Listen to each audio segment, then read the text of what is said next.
Hey guys, in this video, I'm going to teach you how to use the Ahrefs rank tracker. Stay tuned.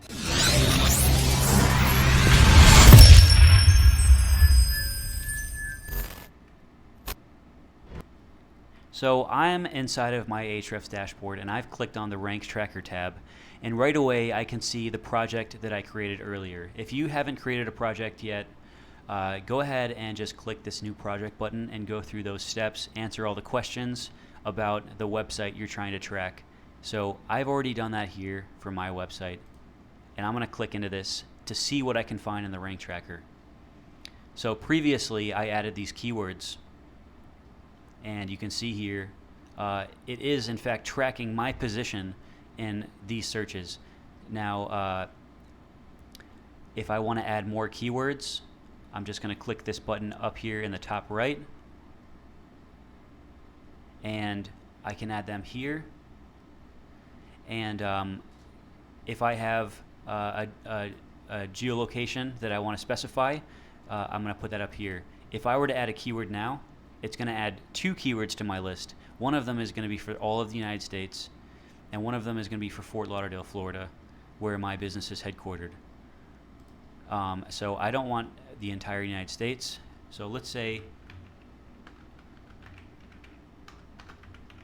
graphic, sorry, it's very cold in here. Graphic design, and let's just leave it at that. So I'm going to add this keyword.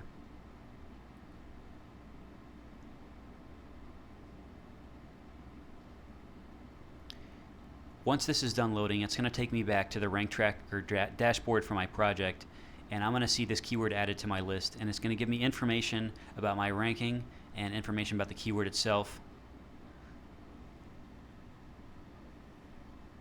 So if I scroll down to the bottom here, you can see that graphic design has been added, and I can get all kinds of interesting information about each of my keywords. So if I were to click into this,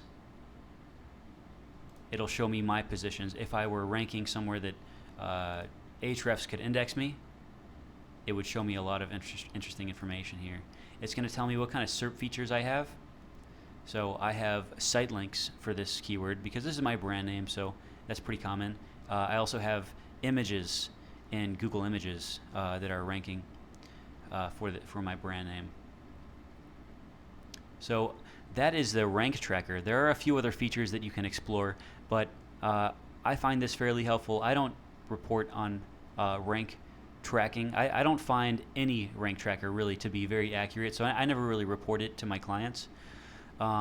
It's kind of scary to report rankings to your clients because you may see a very high ranking with your rank tracker, but in reality their ranking may be much lower or much higher than what the rank tracker says it is. So I would look more at the organic traffic that your cornerstone pages are getting to give you a better understanding of how you're ranking, because ranking depends on many factors, geolocation being one of them, but also search history, demographics, device, those sorts of things affect ranking. So I hope you guys found some benefit to this video. I look forward to hearing your comments below. Please like or subscribe if you got some benefit to this video, and I hope to see you in the next one. Thanks.